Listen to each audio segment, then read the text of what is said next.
Dear friends,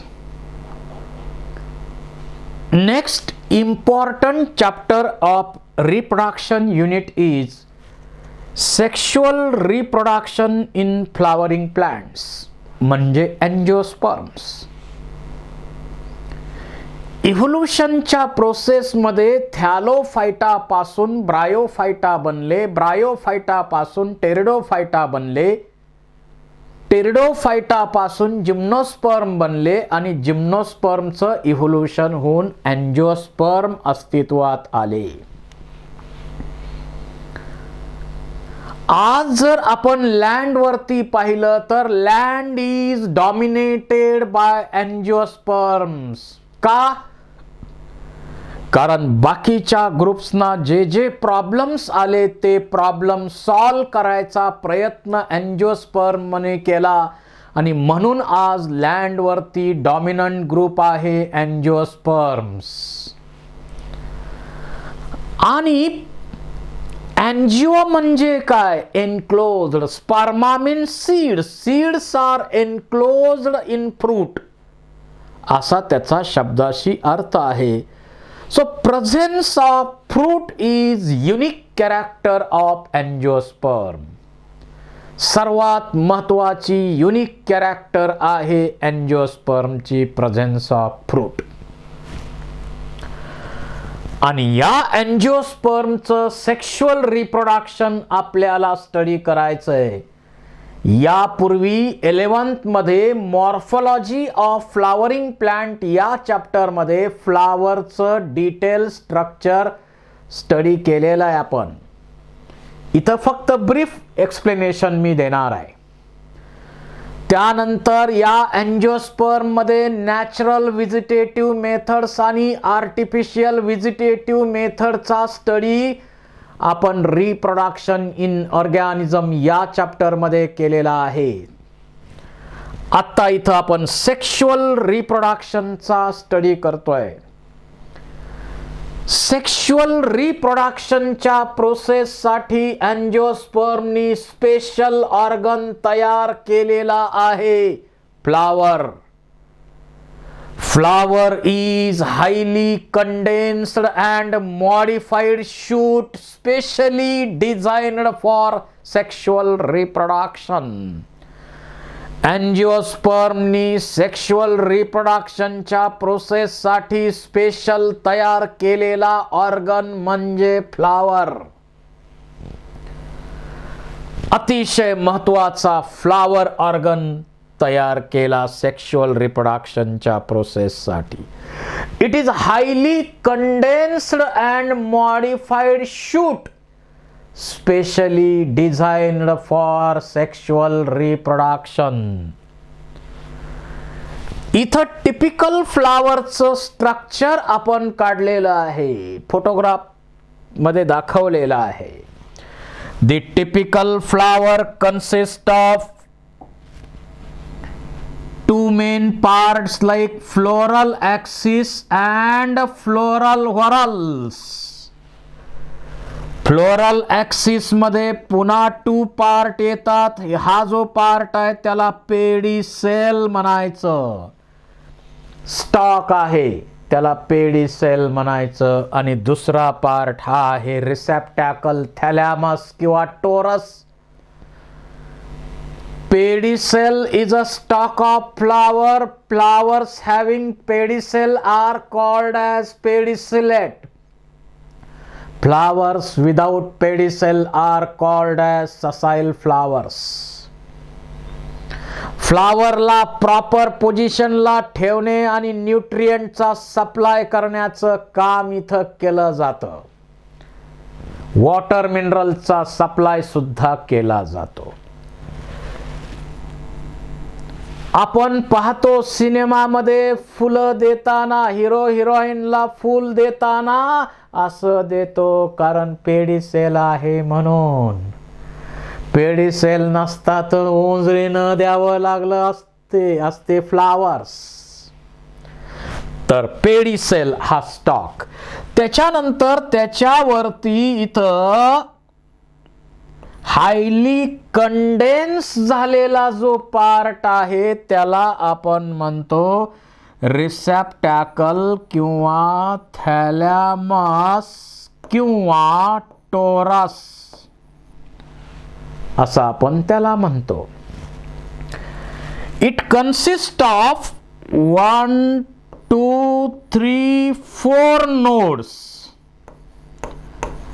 and 3 condensed internodes. 4 nodes आहेत. 3 internode condense झाल्यामुळं node एकदम जवळ आलेले आहेत. थॅलॅमसचा शेप व्हेरिएबल आहे आणि त्याच्यावरतीच डेव्हलप होतात या फ्लोरल व्हॉरल्स. फ्लोरल व्हॉरल्स 4 आहेत. Calyx, Corolla, androecium, gynoecium. Calyx is first whorl of flower, outermost whorl of flower. Calyx is made up of smaller units called as sepals. जर हे सेपल्स एकमेकाबरोबर फ्यूज झाले असतील, United असतील तर गॅमोसेपॅलस म्हणायचं आणि फ्री असतील तर पॉलीसेपॅलस म्हणायचं.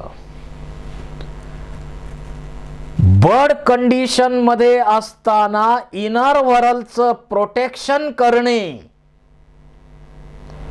आणि ग्रीन कलरचे असल्यामुळं फोटोसिंथेसिसची प्रोसेस करणे हे यांचं मेन फंक्शन आहे. Then second whorl of flower, corolla. Corolla is second whorl of flower present inner to calyx. Corolla is made up of smaller units called as petals. Number of petals varies from species to species. In insect pollinated plants, petals are large, brightly colored, having nectar, fragrance, etc.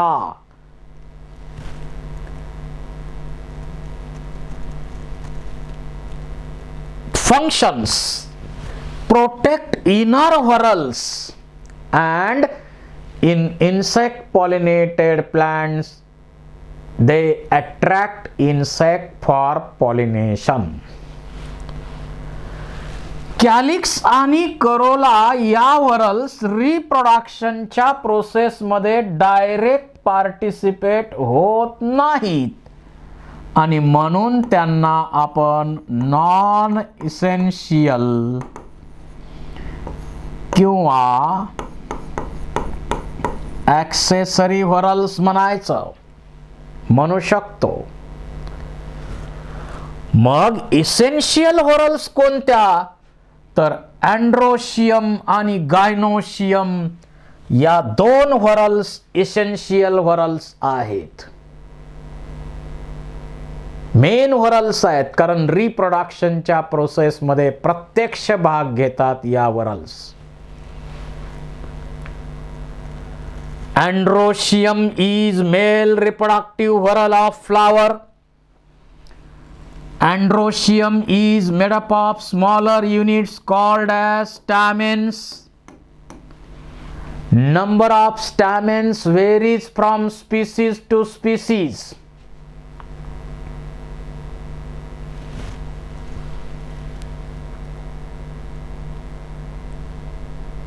The stamens may be united, may be free, totally united, totally free, or anthers fused or filaments fused. We have studied these patterns in 11th science.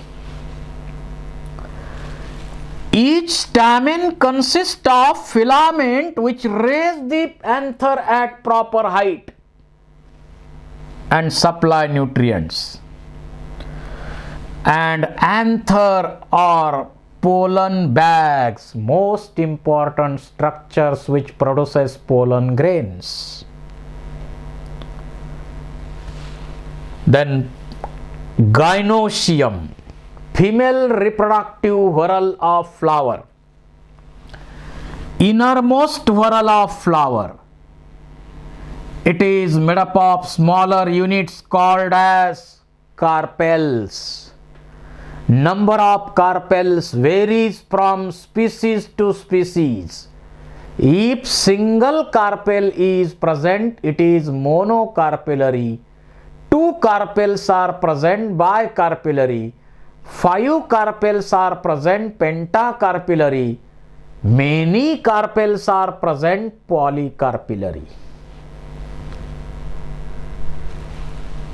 The carpels are united syncarpous, citrus, lemon, ladyfinger. And if carpels are free, apocarpus, custard apple. The carpel consists of 3 main parts like stigma, which receive the pollen grains at the time of pollination and allow the germination of pollen grains. Stigma, nantar style raise the stigma at proper height and allow the entry of pollen tube, guide the pollen tube.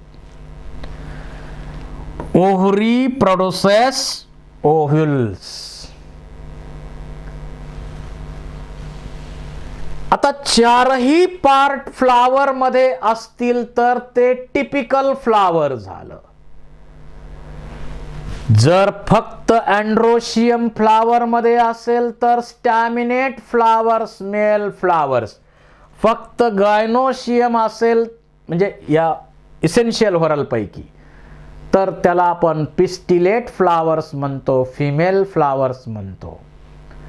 आता sunflower मध्ये जे coloured आपल्याला साइडनं दिसतात रे flow rate, त्याच्यामध्ये androecium पण नाही, gynoecium पण नाही, न्यूटर म्हणतो आपण. आता इथं काही फ्लावर मध्ये चाफा, Michelia, calyx and corolla are not differentiated. आणि अशी कंडिशन असेल तर त्याला आपण काय म्हणतो, perianth. It is made up of smaller units called as tepals. ते पण फ्री किंवा युनायटेड असतील. आता इथं जर पाहिलं तर पेटल्स फ्री दिसतात. जर पेटल्स फ्री असतील तर पॉलीपेटॅलस कंडिशन आपण म्हणतो.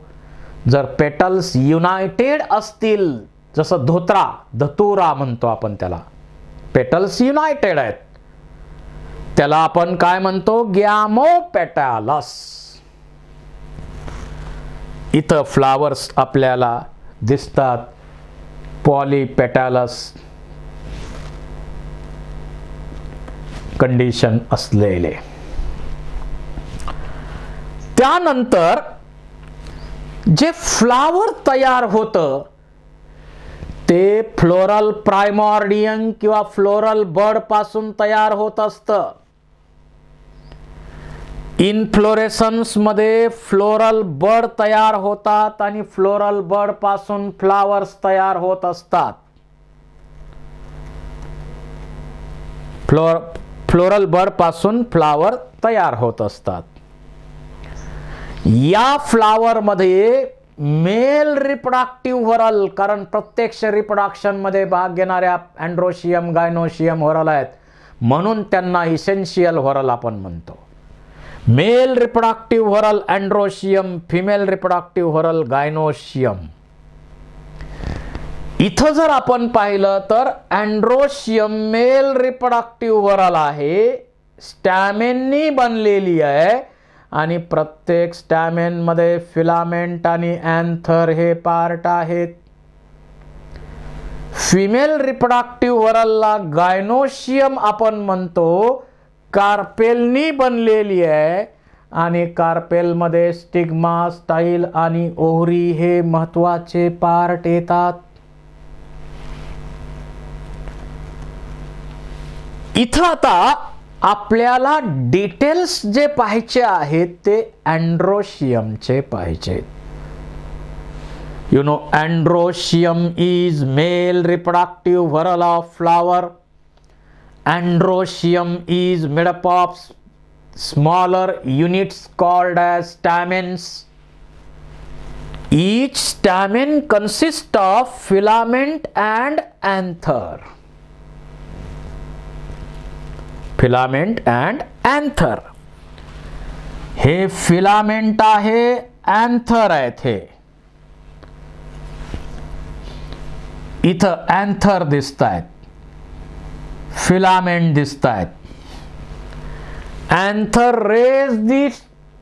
Anther produces pollen grains while filament raise the anther at proper height आणि सप्लाय जो न्यूट्रिएंट, वॉटर, मिनरल यांचा इकडं करण्याचं काम पण करणार. आता हे अँथर आहेत. जनरली अँथर बायलोब्ड असतात अँजिओस्पर्म मध्ये. जनरली अँथर्स बायलोब्ड असतात. हा एक लोब, त्या लोब मध्ये 2 कंपार्टमेंट, त्याच्यामध्ये 2 मायक्रोस्पोरॅन्जिया आणि आणखी एक लोब यामध्ये असतो, त्याच्यामध्ये पण 2 कंपार्टमेंट येतात. म्हणजे बायलोब्ड अँथर मध्ये 4 कंपार्टमेंट म्हणजे टेट्रालॉक्युलार टेट्रास्पोरॅन्जिएट. ही जनरल कंडिशन आहे अँजिओस्पर्म मध्ये. पण चायना रोजचं फ्लावर आपण पाहिलं तर त्याच्यामध्ये एकच लोब असतो आणि त्या लोब मध्ये 2 मायक्रोस्पोरॅन्जिया असतात. म्हणून त्याला आपण मोनोथिकस किंवा बायस्पोरॅन्जिएट म्हणू शकतो. हा बायलोब्ड आहे. कॉमन कंडिशन मात्र बायलोब्ड डायथिकस टेट्रास्पोरॅन्जिएट. याचाच स्टडी आपल्याला पुढं करायचा आहे. हा बायलोब्ड अँथर आहे, फिलामेंट आणि अँथर. जर या अँथरचा सेक्शनल व्ह्यू आपण पाहिला तर त्याच्यामध्ये 1 2 3 4 मायक्रोस्पोरॅन्जिया दिसतात. म्हणून त्याला आपण टेट्रास्पोरॅन्जिएट म्हणू शकतो. जर त्या अँथरचा ट्रान्सवर्स सेक्शन आपण घेतला तर आपल्या लक्षात येतं की इकडं एक लोब आहे आणि हा दुसरा लोब आहे, म्हणजे बायलोब्ड आहे. एका लोब मध्ये 2 मायक्रोस्पोरॅन्जिया म्हणजे टेट्रास्पोरॅन्जिएट झाला. आणि हे 2 लोब जे आहेत, लॉन्जिट्युडनल ग्रूव्ह असते, runs length wise separation of theca. ही लॉन्जिट्युडनल ग्रूव्ह आहे, त्याच्यामुळं 2 थिका 2 लोब इथं सेपरेट होऊ शकतात. तर बायलोब्ड अँथरचं आता स्ट्रक्चर आपण इथं स्टडी करूया. या बायलोब्ड अँथर मध्ये हा कनेक्टिव्ह आहे, लॉन्जिट्युडनल ग्रूव्ह आहे आणि इथं 4 मायक्रोस्पोरॅन्जिया दिसतात. 4 मायक्रोस्पोरॅन्जिया या ठिकाणी दिसतात. टेट्रास्पोरॅन्जिएट कंडिशन आहे. Anther is tetragonal structure consists of 4 microsporangia located at the corner.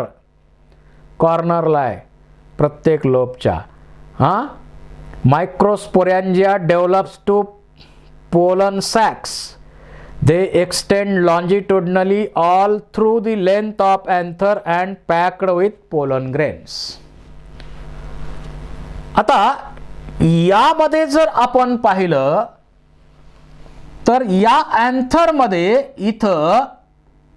इथं आपल्याला लाईन ऑफ डेहिसन्स दिसते.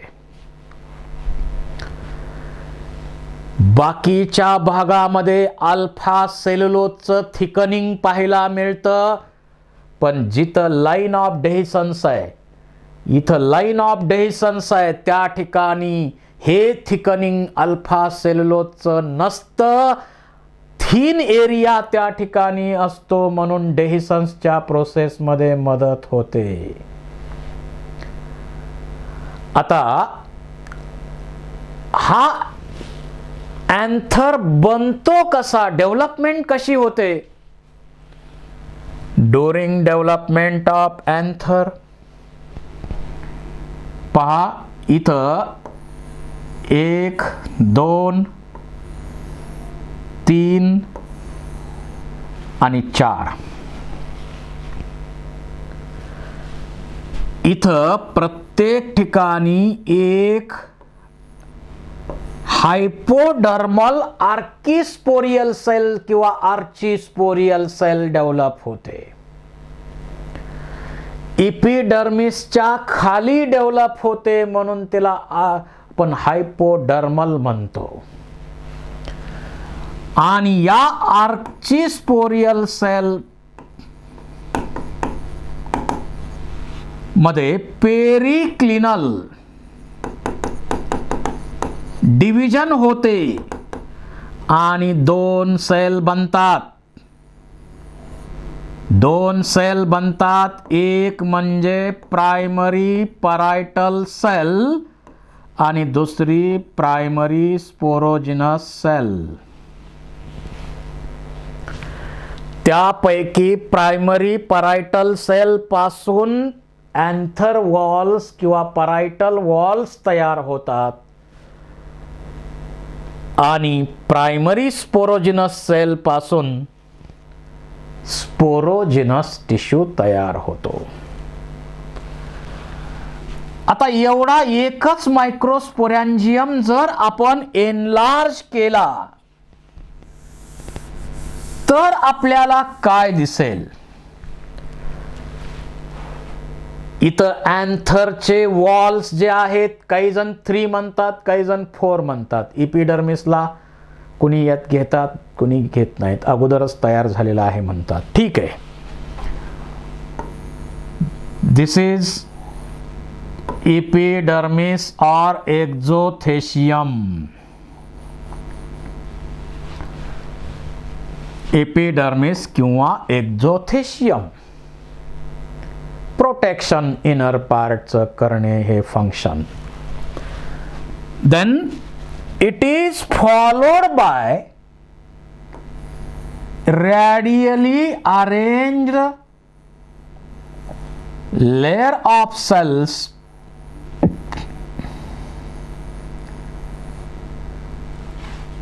यालाच म्हणायचं एंडोथेशियम.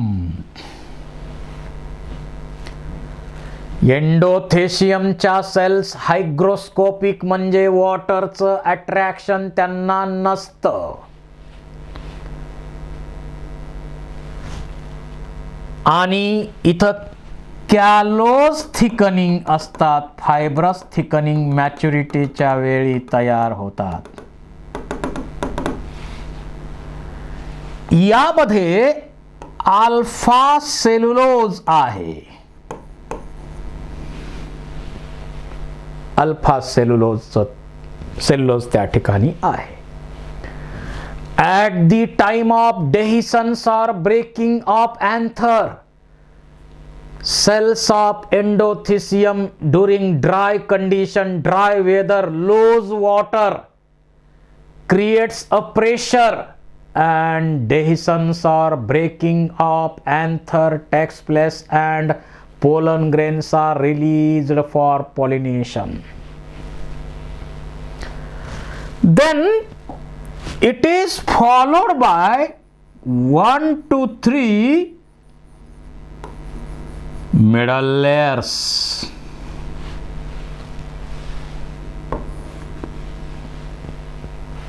या मिडल लेयर्सचं लाईफ शॉर्ट असतं म्हणून त्याला इफिमेरल. ज्याचं लाईफ शॉर्ट आहे त्याला इफिमेरल म्हणायचं, लक्षात असू द्या. They degenerates at maturity and serve as a nutrients.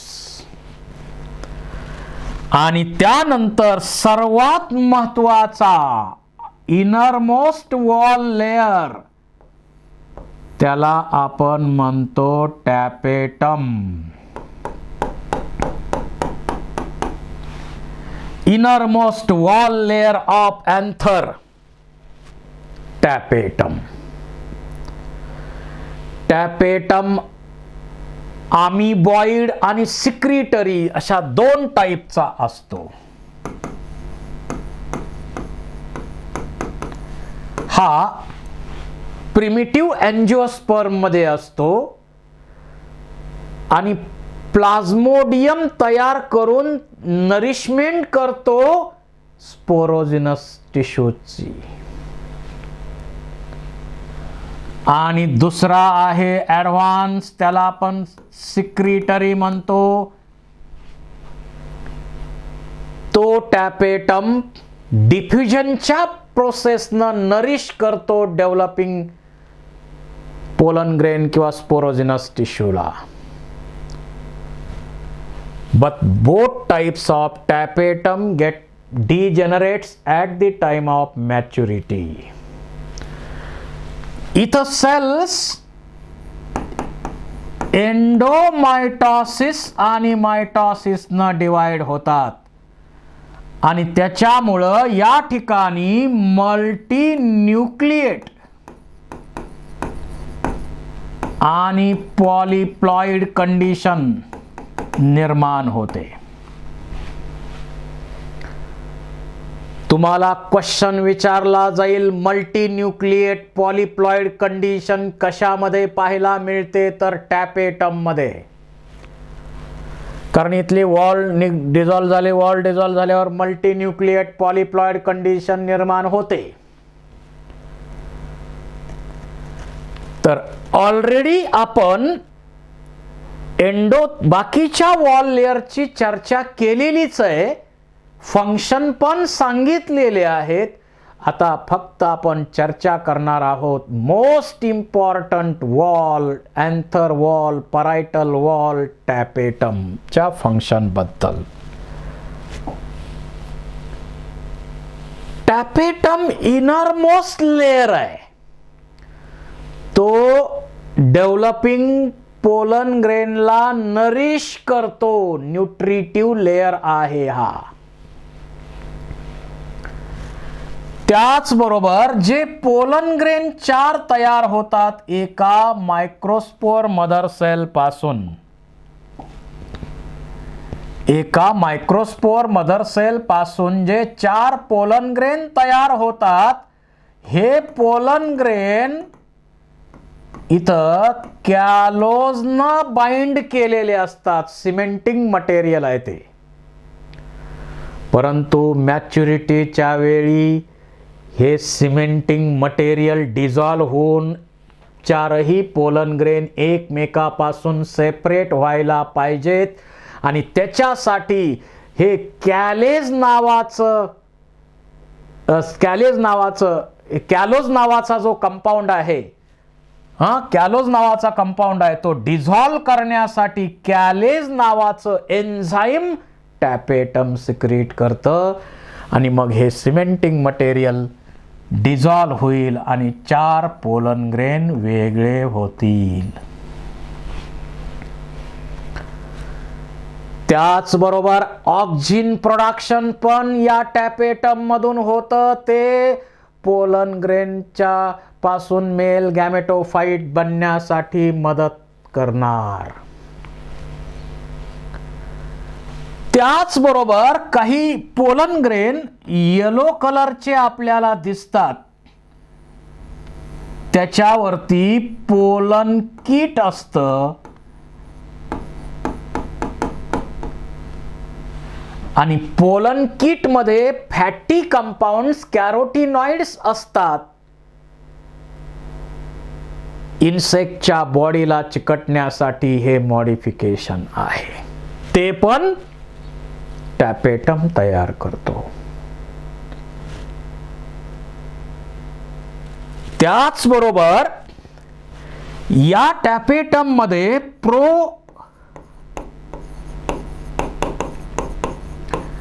Bodies असतात, प्रोयुबिसचे बॉडीज.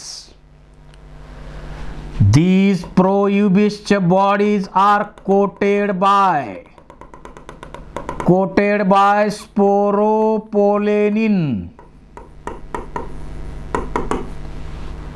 and convert into eubisचे body, and they helps in the formation of exine of pollen grain.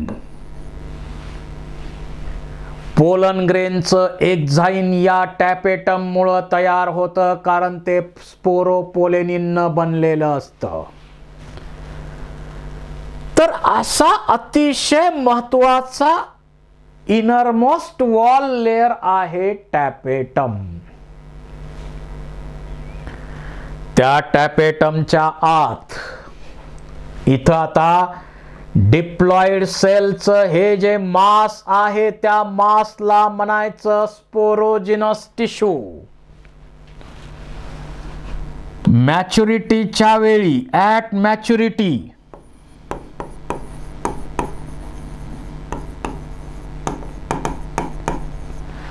most of the cells of sporogenous tissue becomes active, functional, and they functions as microspore mother cells.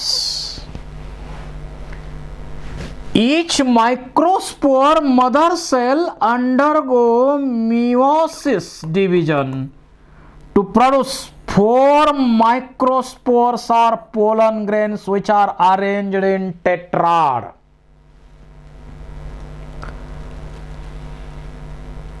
टेट्राडच्या form मध्ये हे आहेत. मग ते iso bilateral type असेल, tetrahedral असेल, linear असेल, T shaped असेल, inverted T shaped tetrad असेल, परंतु टेट्राहेड्रल ही अरेंजमेंट सर्वात कॉमन आहे मायक्रोस्पोअरची. आणि हे मायक्रोस्पोअर किंवा पोलन ग्रेन एकमेकाला जोडून टेट्राड मध्ये ठेवण्याचं काम कॅलोज नावाचा कंपाऊंड करतो. आणि नंतर मॅच्युरिटीच्या वेळी हे पोलन ग्रेन सेपरेट करण्याचं काम, सिमेंटिंग मटेरियल डिझॉल्व केलं जातं, कॅलेज एन्झाईम टॅपेटमचं सिक्रेट होतं आणि हे डिझॉल्व होतं आणि मग पोलन ग्रेन वेगळे होतात. आणि ही जी प्रोसेस आहे या प्रोसेसला आपण म्हणतो मायक्रोस्पोरोजेनेसिस. So at maturity, most of the cells of sporogenous tissue, diploid sporogenous tissue, becomes active and functions as microspore mother cells. Each microspore mother cell undergo meiosis to produce 4 unicellular, uninucleate, non-motile, morphologically similar but genetically dissimilar due to meiosis pollen grains arranged in tetrad, and this process is called as microsporogenesis. अशा प्रकारे इथं pollen grain तयार होतात. या ठिकाणी pollen grains किंवा मायक्रोस्पोर्स तयार होतात. एका मायक्रोस्पोर मदर सेल पासून 4 पोलन ग्रेन तयार होणार. Unicellular, uninucleate, non motile, haploid पण मिओसिस पासून बनलेले आहेत, म्हणून ते मॉर्फोलॉजिकली सिमिलर असतील पण जेनेटिकली डिसिमिलर असणार. So all pollen grains are morphologically similar but genetically dissimilar. इथं आपल्याला मायक्रोस्पोर कसे बनतात आणि मायक्रोस्पोर बनल्यानंतर आपण तर सांगितलं इथं थिका जे आहे ते थीन आहे, ज्या ठिकाणी अल्फा सेल्युलोज नाही आहे, आणि तिथंच लाईन ऑफ डेहिसन्स तयार होते आणि हे अँथर ब्रेक होतात, डिहाईस होतात आणि पोलन ग्रेन पॉलिनेशनच्या प्रोसेससाठी रिलीज होतात.